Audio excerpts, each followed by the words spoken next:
ఉన్నాడు వేరే నానా ఎక్కడుగా పొమ్ము పొమ్ము ఇంతకీ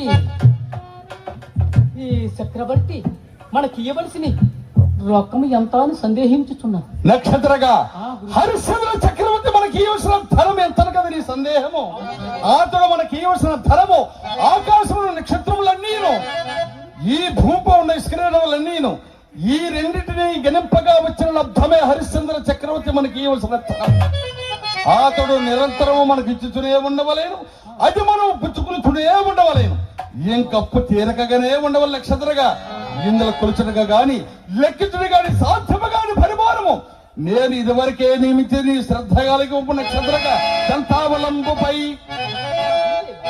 దంతావలంబుపై బలవంతుండ కండు నిలచి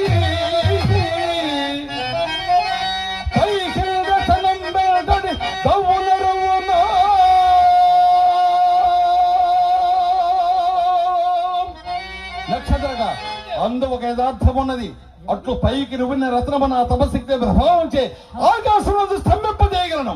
ఇందులో కొలుచుడుగా గాని లెక్కించుడుగా గాని సాధ్యమ కాని పరిమాణము ఏది నీకు సంధ్యావంతము రోజుల మొట్టమొదటిగా మార్గ మధ్యలో మరిచడం చాలా ప్రమాదమగను.